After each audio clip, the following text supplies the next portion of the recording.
பாண்டவர்களின் வெற்றிக்கான சூச்சகத்தை அவர் அங்கு கொண்டு வந்தார். அதை கொடுக்கிறார். அது என்ன பண்றார்? யுதிஷ்டிரரை தனியாக அழைத்து கொண்டு செல்கிறார் வியாசர். யுதிஷ்டிரா, யார் சொல்றா? வியாசர் சொல்றா. யுதிஷ்டிரா, உன்னிடம் நான் வெற்றியை உருவகமாக கொண்ட ஒரு பிரதிஸ்மிருதி என்ற ஞானத்தை கொடுக்கிறேன். உன்னிடம் இருந்து அதை அர்ஜுனன் பெற வேண்டும். அர்ஜுனன் அதை பெறும் பொழுது உன் விருப்பத்தை சாதிப்பவனாகவே அர்ஜுனன் இருப்பான். பிரதிஸ்மிருதின்னு பேரு. அந்த அறிவை நீ அவனுக்கு கொடுத்தாய் என்றால், நீ யாருக்கு அந்த அறிவை கொடுக்கிறாயோ அவன் கொடுத்தவனுடைய விருப்பத்திற்கேற்ற மாதிரியே நடந்து கொள்வான். உன் மனதில் இருப்பதை அவன் அறிந்து கொண்டு அதற்கேற்ற மாதிரி அவன் நடந்து கொள்வான். இது தெரிஞ்சுடுத்து வியாசருக்கு. நான் ஏற்கனவே தெரியும் அவருக்கு, பீமன் கிட்ட இது ஒர்க் ஆகுது. ஸோ அதனால் அர்ஜுனன் கிட்ட இதை ஒர்க் ஆகும். அதனால் அவர் என்ன சொல்கிறார்?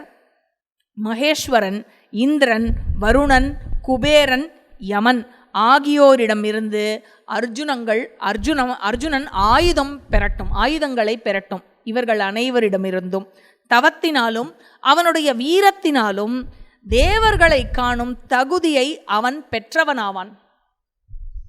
அவனுக்கு தவம் செய்வதற்கான தகுதி இருக்கு. அந்த தகுதியால் அவன் மேற்கொண்டு பெரிய தகுதிகளை அவன் அடைவான்.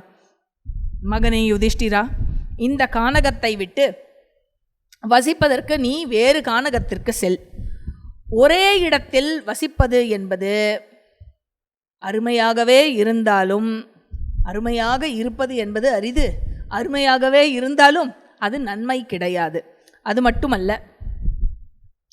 நீ பிராமணர்களை பராமரித்து வருகிறாய். என்ன ஆகும் அப்படின்னா, ஒரு பக்கம் பிராமணர்களை பராமரித்து வருகிறாய், ஒரு பக்கம் வேட்டையாடி அபியாசம் செய்து கொண்டு வருகிறீர்கள் நீங்கள் 5 பேரும். இதே ஒரே கானகத்திலிருந்து நீங்கள் ஒரு புறம் வேட்டையாடி கொண்டு ஒரு புறம் பிராமணர்களுக்கு அவர்களை கவனித்து கொண்டு வந்தால் நீங்கள் செடிகளையும் விலங்குகளையும் இன்னும் அதிகமாக கன்சியூம் பண்ணுற வரும். அதனால் ஒரே கானகத்தில் குறைபாடு ஏற்படும். ஒரே இடத்துல அந்த நேச்சுரல் ரிசோர்ஸ் டிப்ளீட் ஆக ஆரம்பிச்சிடும். அதனால் அந்த இயற்கை வளம் அழிந்து போகாமல் காக்கப்பட வேண்டும் என்றால் நீங்கள் ஒரே இடத்தில் இருக்கக்கூடாது. நீங்கள் எல்லா பக்கமும் செல்ல வேண்டும். அப்படி சொல்லிட்டு வியாசர் என்ன பண்ணார்? இப்போ அந்த பிரதிஸ்மிருதியை சொல்லி கொடுக்குறேன்னு சொன்னார் இல்லையா, அதை சொல்லி கொடுக்கணுங்கிறதுக்காக அவர் குளிச்சுட்டு வரார், கிளாஸுக்கு வரார். ஸோ அவர் தன்னை சுத்தப்படுத்தி கொண்டு பிரதிஸ்மிருதியை யுதிஷ்டிரருக்கு வழங்கினார். யுதிஷ்டிரரும் எப்படி வந்திருப்பார் கிளாஸுக்கு? வரச்சே குளிச்சா மாதிரி இல்லை, குளிச்சுட்டு வருவார் கிளாஸுக்கு இல்லையா? ஸோ அப்படி வந்து அங்கிருந்து விடைபெற்று கொண்டு வியாசர் மறைந்து விட்டார். ஸோ பிரதிஸ்மிருதிங்கிற வித்யாவை வியாசர் கொடுத்துட்டார். யாருக்கு? யுதிஷ்டிரருக்கு கொடுத்துட்டார். அந்த ஞானத்தை கவனமாக பெற்றான் யுதிஷ்டிரன். சரியான நேரத்தில் அதை உச்சரித்தான். அதை வர்ஷிப் பண்ணோம். அதை உச்சரித்து அதை வர்ஷிப் பண்ணோம். அதுக்கப்புறமா அவன் அதில் சித்தி பெற்ற பிறகு அதை அர்ஜுனனுக்கு சொல்லித்தர வேண்டும். சரியா? ஸோ பாண்டவர்கள் துவைத்தவனத்தை விட்டு காமியகவனத்திற்கு சென்றார்கள். சரஸ்வதி நதி கரையில் இருக்கு காமியகவனம். அங்கு சென்றார்கள். எண்ணிலடங்கா பிராமணர்கள் அனைவரும் பாண்டவர்களை தொடர்ந்து சென்றார்கள். எப்படி தேவலோகத்தில் தேவரிஷிகள் எல்லாம் இந்திரனை, அவனை விட்டுடும், தேவலோகத்தில் தேவரிஷிகள் எல்லாம் இந்திரனை தொடர்ந்தபடி செல்வார்களோ அவ்வாறே யுதிஷ்டிரனை தொடர்ந்து இந்த பாண்டவர்களை தொடர்ந்து எல்லா பிராமணர்களும் சென்றார்களாம். யுதிஷ்டிரன் அர்ஜுனனை அழைக்கிறான். எல்லா ஆயுதங்களும் துரோணர், பீஷ்மர், கிருபர், கர்ணன் எல்லோரிடமும் எல்லா ஆயுதமும் இருக்கிறது. இவர்கள் எல்லோருமே துரியோதனனை அவன் பக்கம் இருந்து நன்கு பார்த்து கொண்டிருக்கிறார்கள். மொத்த பூமியும் துரியோதனனுடைய ஆட்சிக்கு உட்பட்டு இருக்கிறது. அர்ஜுனா, நீ மட்டுமே எங்களது ஒரே அடைக்கலம் இல்லையா? வேற யார் இருக்கா? அதனால் நீ என்ன செய்ய வேண்டும் என்று நான் சொல்கிறேன். நான் உனக்கு பிரதிஸ்மிருதி என்ற அறிவை கொடுக்கிறேன். இது எனக்கு வேதவியாசரால் கொடுக்கப்பட்டது. அந்த அறிவியலின் துணையால் தேவர்களை நோக்கி நீ தவம் செய்ய தேவர்களினுடைய அருளை நீ பெறுவாய். இந்த விஷயத்தை சொல்றார். கவசம் பூண்டு நோன்பு நோற்க வேண்டும். அனைத்து ஆயுதங்களும் இந்திரனிடம் இருக்கின்றன. தேவர்களினுடைய ஆயுதங்கள், தெய்வீக ஆயுதங்கள் இந்திரனிடம் இருக்கின்றன. நீ அதை அடைய வேண்டும். அதனால இன்றே நீ அந்த புரந்தரனை காண்பதற்காக செல்ல வேண்டும். புரந்தரன் என்பது இந்திரனுடைய இன்னொரு பெயர். அதனால் காண்டீவத்தை எடுத்துக்கொண்டு நீ செல்ல வேண்டும் அப்படின்னு சொல்றார். யுதிஷ்டிரனுடைய கட்டளையின் பெயரில் அர்ஜுனன் காண்டீவத்தையும் வற்றாத 2 அம்புரா தூணிகளையும், இது யாரு கொடுத்தது? காண்டீவமும் அந்த வற்றாத 2 அம்புரா தூணிகளும் ஞாபகம் இருக்கும்? அக்னிதேவன் கொடுத்தது. எப்போ கொடுத்தது? காண்டவவனம் எரியும் பொழுது அக்னிதேவனால் அர்ஜுனனுக்கு வழங்கப்பட்டதுதான் காண்டீவமும் 2 வற்றாத, நன்னா அண்டர்லைன் பண்ணி வச்சுக்கோங்கோ, வற்றாத அம்புரா தூணிகள் 2. வத்தவே வத்தாது அதில் அம்பு. எதுக்கு சொல்கிறேன், எதுக்கு இதை அழுத்தி சொல்கிறேன் புரியும் உங்களுக்கு, சரியா? இதை எடுத்துக்கொண்டு கவசம் பூண்டு அக்னியில் நெய்யூற்றி அவன் ஹோமம் செய்கிறான் அர்ஜுனன். பிராமணர்களுக்கு பசுக்களை கொடுத்து தன்னை ஆசிர்வதிக்க அவர்களை செய்கிறான். அவர்களிடம் ஆசீர்வாதம் பெறுகிறான். இந்திரனை காண வேண்டி காமியகவனத்தை விட்டு அவன் வெளியேறினான். எல்லா பிராமணர்களும் அர்ஜுனனை ஆசிர்வதித்து வாழ்த்தி அனுப்புகிறார்கள். நீ கொண்டிருக்கும் நோக்கத்தை அர்ஜுனா நீ நிச்சயமாக அடைவாய் என்று எல்லா பிராமணர்களும் பெரியோர்களும் ஆசிர்வதிக்கிறார்கள். வெற்றி உனதாகட்டும், விஜய் பவ என்று ஆசிர்வதித்து அவனை அனுப்புகிறார்கள். திரௌபதி சொல்றா, அர்ஜுனன் கிட்ட சொல்றா, நான் நிறையா இன்சல்ட்டை ஃபேஸ் பண்ணியிருக்கேன். அந்த துரியோதனன் என்னை என்னெல்லாம் திட்டினா, மாடு அது இதுன்னு என்னெல்லாமோ சொன்னான், கடுமையான சொற்களால் என்னை பேசினான். அதையெல்லாம் கேட்கறதுக்கு அந்த கேட்குற பொண்ணு கிடையாதுண்ணா. அதெல்லாத்தையும் நான் கேட்கறது, அந்த பேச்செல்லாம் நான் வாங்கிட்டேன். அதையெல்லாம் விட உங்களை பிரியும் சோகம், அன்றைக்கி அவன் திட்டினதெல்லாம் எனக்கு கஷ்டமாக இருந்தது, இன்றைக்கி உங்களை பிரியும் சோகம் எனக்கு அதைவிட அதிகமாக உள்ளது. அதனால் நீங்கள் இங்கேருந்து போனதுக்கப்புறமும் உங்களுடைய பிரதர் சிவா 4 பேர் இருக்கா இல்லையா, எப்போவுமே உங்களை பற்றி தான் பேசின்னு இருப்பா. ஏன்னா இவர்களுக்கும் உங்களை பிரிவதில் சோகம் அதிகம். அதனால் நீங்கள் என்ன செய்யணும், ஜாஸ்தி நேரம் எடுத்துக்கக்கூடாது. உங்கள் தவத்தை சீக்கிரமாக முடித்துவிட்டு நீங்கள் திரும்ப வர வேண்டும். ஏன்னா இந்த வனவாச வாழ்க்கை மட்டுமல்ல, நீங்கள் இல்லை என்றால் எப்பேற்பட்ட இன்பத்தையும் எங்களால் அனுபவிக்க முடியாது. அதனால் நாங்கள் 5 பேருமே நீங்கள் இல்லாமல் எப்பொழுதும் சந்தோஷமாக இருக்க மாட்டோம். நீங்கள் இல்லாமல் எங்களுக்கு எந்த ஒரு என்ஜாய்மெண்ட்டோ ஹாப்பினஸோ எதுவுமே கிடையாது. வெற்றி உமதாகட்டும், உங்களை நான் வழிபடுகிறேன் என்று அவருக்கு அர்ஜுனனுக்கு நமஸ்காரம் பண்ணுறார். ஸோ சகோதரர்களை வலம் வந்தான். தௌமியரையும் வலம் நமஸ்காரம் செய்தான். தௌமியர் யார் ஞாபகம் இருக்கோ? யார்? புரோகிதர், பாண்டவர்களுடைய புரோகிதர். தன்னுடைய காண்டீவத்தை எடுத்துக்கொண்டான், கிளம்பினான் அர்ஜுனன். இமாலயத்தை அடைந்தான். அதுக்கப்புறம் இமாலயத்தை தாண்டி கந்தமாதன மலையையும் தாண்டி இரவு பகல் பாராமல் பல ஆபத்தான பகுதிகளையும் கடந்து சென்றான். கொஞ்சம் கூட களைப்பே அடையவில்லையாம் அர்ஜுனன். இந்திரகீல மலை என்ற மலையை அடைந்து அங்கு தங்கினான். அங்க ஒரு குரல் கேட்கிறது, நில் அப்படின்னு. பார்த்தா ஒரு தவசி பிரம்ம பிரகாசத்தோட இருக்கார்.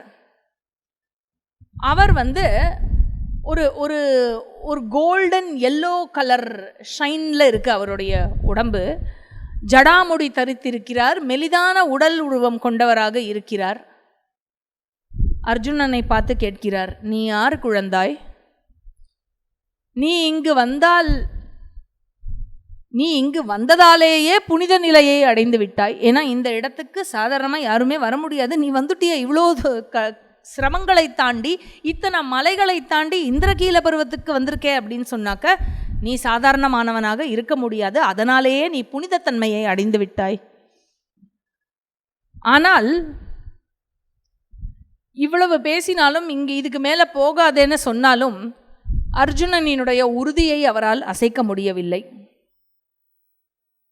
உடனே அர்ஜுனன் கிட்ட சொல்றார், அர்ஜுனா, நான் தான் இந்திரன்,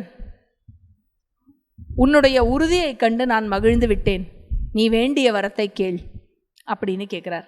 அப்பா இல்லையா, டக்குன்னு பையன்கிட்ட இதுவாயிட்டார் போல இருக்கு. அதனால அர்ஜுனன் சொல்கிறான், உங்களிடம் இருக்கும் அனைத்து தெய்வீக ஆயுதங்களும் எனக்கு வேண்டும். என்கிட்ட இன்வென்ட்ரி லிஸ்ட் இல்லை, அதனால் உங்கள் இன்வென்ட்ரியில் என்னென்னலாம் இருக்கோ லிஸ்ட்டில் அனைத்தும் எனக்கு வேண்டும். இந்திரன் கேட்குறார், இந்திரகீல பர்வதத்துக்கு வரும் அளவிற்கு சக்தி உடைய நீ, உனக்கு எதற்கு ஆயுதங்கள்? இதுவே மனிதனால் செய்ய முடியாதே, அப்பேற்பட்ட ஒரு சாகசத்தை செய்த உனக்கு எதற்காக ஆயுதங்கள்? என்ன சொல்றா அர்ஜுனன், நான் இங்கேயே இருக்க முடியாது, நான் திரும்பி செல்ல வேண்டும். அதனால் நான் உங்களிடம் இருந்து ஆயுதம் பெற்று வருவதற்காக என்னுடைய அண்ணனிடம் இருந்து கட்டளையை பெற்றுள்ளேன். நான் வெறுங்கையோடு திரும்பி சென்றேனால் நான் பழியை ஏற்க வேண்டியதாக இருக்கும். உங்களை பார்த்தும் ஆயுதங்களை பெறாமல் சென்றேன் என்றால் நான் பழி ஏற்க வேண்டியதாக ஆகிவிடும். அதனால் ஆயுதங்களை கொடுத்து விடுங்கள் அப்படின்னு அர்ஜுனன் சொன்ன உடனே இந்திரன் சொல்றார், நீ எப்பொழுது திரிசூலதாரியாகிய மகேஸ்வரனை கண்ணால் காண்கிறாயோ அப்பொழுது தெய்வீக ஆயுதங்களை பெறுவதற்கான தகுதியை பெற்று விடுவாய். அதற்கு நீ முயற்சி செய்ய, நீ அதற்கு முயற்சி செய், நான் உன்னிடம் எல்லா ஆயுதங்களையும் கொடுக்கிறேன் அப்படின்னு சொல்லிட்டு மறைந்து போய்விட்டார் இந்திரன். அர்ஜுனன் தன்னை அதனால் தவத்திற்கு அர்ப்பணித்தான். இத்துடன் மூன்றாவது உபபருவமாகிய அர்ஜுனாபிகமன பருவம் முடிகிறது. ஸோ அர்ஜுனாபிகமன பருவம் எதில் ஆரம்பிச்சது? கிருஷ்ணர் அர்ஜுனனை பார்த்ததுலேருந்து இந்திரன் அர்ஜுனனை பார்க்கறது வரையில் இந்த அர்ஜுனாபிகமன பருவம். இத்துடன் இந்த மூன்றாவது உபபருவம் முடிந்து நான்காவது உபபருவமாகிய கைராத பருவம் தொடங்குகிறது. நான்காவது உபபருவம் என்ன உபபருவம்? கைராத பருவம். இதில் 4 அத்தியாயம் இருக்குது மொத்தமாக. 38, 39, 40, 41 4 அத்தியாயம் இருக்குது.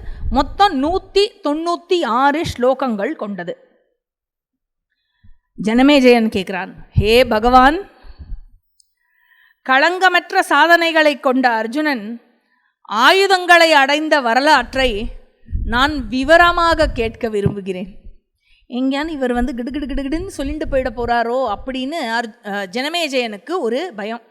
அதனால் அர்ஜுனன் அந்த கானகத்தில் தனிமையாக எப்படி நுழைந்தான்? Question number 1. கொஸ்டின் நம்பர் 2, அவன் அங்கே வசிக்கும் பொழுது என்ன செய்து கொண்டிருந்தான்? அவனுடைய தவ விஷயங்களை பற்றியும் தெரிஞ்சுக்கணும் இல்லையா? அதனால் கேட்குறார். அந்த ஸ்தானுவும் சக்கரனும், ஸ்தானு யாரு? மகேஸ்வரன். சக்கரன் யாரு? இந்திரன். அந்த ஸ்தானுவும் சக்கரனும் அர்ஜுனனால் எப்படி திருப்தி செய்யப்பட்டார்கள்? அர்ஜுனனுக்கும் அந்த பவனுக்கும், பவன் யாரு? மகேஸ்வரன்.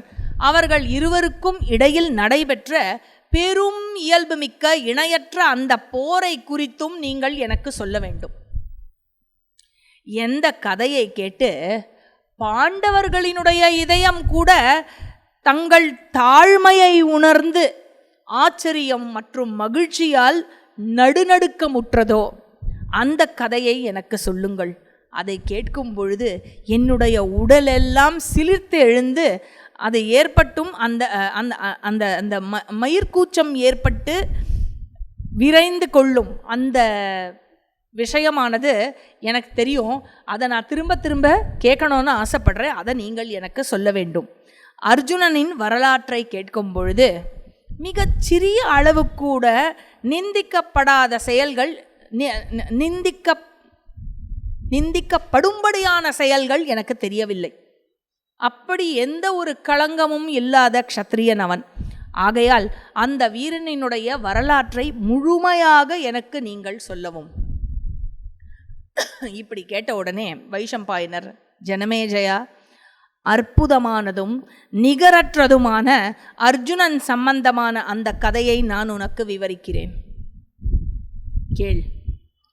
யுதிஷ்டிரரின் கட்டளையின் பெயரில் அர்ஜுனன் தேவர்களின் தலைவனான சக்கரனையும் தேவர்களுக்கெல்லாம் தேவனாக விளங்கும் சங்கரனையும் பார்ப்பதற்காக காமியவனத்தை விட்டு கிளம்பினான். தெய்வீக வில், வாள் ஆகியவற்றை எடுத்துக்கொண்டு வடக்கே இமயத்தை நோக்கி சென்றான். உலகத்திலும் போர் வீரர்களில் முதன்மையானவன் அர்ஜுனன். அப்படிப்பட்ட அர்ஜுனன் அமைதியான மனமும் காரியங்களில் உறுதியும் கொண்டு நேரத்தை இழக்காமல் தவ நோன்புகளை கடைபிடிக்க ஆரம்பித்து தவத்திற்காகவே அர்ப்பணித்து வாழ்ந்தான். முச்செடிகள், மரங்கள், மலர்கள், பழங்கள் நிறைந்த அந்த கானகத்தில் பல வகையான பறவைகளும் விலங்குகளும் கூட உலவி வந்தன. அப்பேற்பட்ட பயங்கரமான கானகம் அது. அந்த கானகத்தில் அர்ஜுனன் தன்னந்தனியாக நுழைந்தான். அப்பொழுது அவன் நுழையும் பொழுதே ஸ்வர்க்கத்திலிருந்து சங்கநாதமும் பேரிகையும் கேட்டது. அடர்த்தியான பூமழை இந்த பூமியின் மீது விழுந்தது. அந்த கடினமான வனப்பகுதிகளை கடந்து இமயத்தின் மார்பை அடைந்தான் அர்ஜுனன். ஹார்ட் ஆஃப் த சிட்டின்னு சொல்கிற மாதிரி ஹார்ட் ஆஃப் ஹிமாலயாஸை அடைந்தான். அங்கு அழகான நதிகளும் இயற்கை வளங்களும் அதை கண்ட அர்ஜுனன் தன்னை கடுமையான தவத்திற்கு அர்ப்பணித்து கொண்டான். முதல் மாதத்தில் 3 இரவுகள் இடைவேளை விட்டு பழங்கள் உண்டான். 2வது மாத தவத்தின் பொழுது 6 நாட்களுக்கு ஒரு முறை மட்டுமே உணவு உண்டான். 3வது மாத தவத்தின் பொழுது 15 நாட்களுக்கு ஒரு முறை மட்டுமே சாப்பிட்டான். 4வது மாதத்தின் பொழுது வெறும் காற்றை மட்டுமே உணவாக கொண்டான் அர்ஜுனன். அப்படின்னா என்ன? Only breathing, not even water. அப்படி தவம் செய்தான். கரங்களை உயர்த்தி எதன் மீதும் சாயாமல் கால் கட்டை விரல் நுனியில் நின்று, விருக்ஷாசனா இல்லையா, நின்று கடும் தவத்தை தொடர்ந்தான் அர்ஜுனன். நித்திய ஸ்நானம் செய்து தவம் மேற்கொண்டதால் அர்ஜுனனின் தலைமுடி மின்னலை போலவும் தாமரையை போன்றவும் அந்த நிறம் மாறியிருந்தது. அப்படியே அப்படி ஒரு பிங்கிஷா, ஒரு சில்வரா அப்படி இருந்ததுன்னா பாருங்க, அந்த மாதிரி ஆயிடுத்தான் தலைமுடி. முனிவர்கள் அனைவரும் யாரை காண சென்றார்கள்? அப்படியே இன்னைக்கு நிறைய இமேஜினேஷன் நீங்கள் பண்ணிக்கணும் என்ன, ஏன்னா இங்கே புகையெல்லாம் கொண்டு வரல. அதனால் அப்படியே புகை மண்டலமாக இருந்தது எங்கள் கைலாயத்தில். அங்கே முனிவர்கள் அனைவரும் சிவபெருமானை காண அங்கு சென்று அர்ஜுனனினுடைய கடுந்தவத்தை குறித்து பகவானிடம் பேசினார்கள். பெரும் சக்தி கொண்ட பகவானை பார்த்து சொல்கிறா முனிவர்கள் எல்லாம், பெரும் சக்தி கொண்ட இந்த அர்ஜுனனின் கடுமையான தவத்தின் வெப்பத்தினால் பூமி எங்கும் புகை வெளியேறி கொண்டிருக்கிறது. மகேஸ்வரா, அவனுடைய இந்த கடுந்தவத்திற்கான காரணத்தை என்ன என்று நாங்கள் அறியவில்லை. அவன் எங்களுக்கு வலியை உண்டாக்கி கொண்டிருக்கிறான். அதனால் அவனுடைய செயலை நீங்கள்தான் நிறுத்த வேண்டும் அப்படின்னு கேட்டுக்கிறார். அதுக்கு பரமேஸ்வரன் பதில் சொல்கிறார். அவர் அப்படி கண்ணை முடிண்டு, இப்படி எப்போவுமே இந்த பாஸ்டில் தான் உட்காந்துட்டு இருப்பார் இல்லையா, அப்படி கண்ணை முடிண்டு இப்படி சொன்னோடனே இப்படி மெதுவாக கண்ணை திறந்து பார்ப்பார் போல இருக்கு. அர்ஜுனனின் இதயத்தில் உள்ள விருப்பத்தை நான் அறிவேன். ஸ்வர்க்கமோ செழிப்போ நீண்ட ஆயுளோ அவனது விருப்பம் இல்லை. அர்ஜுனன் விரும்புவதை நான் நன்கு அறிவேன். அதை நான் இன்றே கொடுப்பேன் அப்படிங்கிறார். நீங்கள் எல்லோரும் உங்களிடத்திற்கு திரும்பி செல்லுங்கள் அப்படின்னு சொன்ன உடனே எல்லாரும், பகவான் சொல்லிட்டார் இல்லையா, இனிமே அவர் பார்த்துப்பார் அப்படின்னு மனசு நிம்மதியோடு அவளோட ஸ்தானத்துக்கு திரும்ப சென்று விடுகிறார்கள்.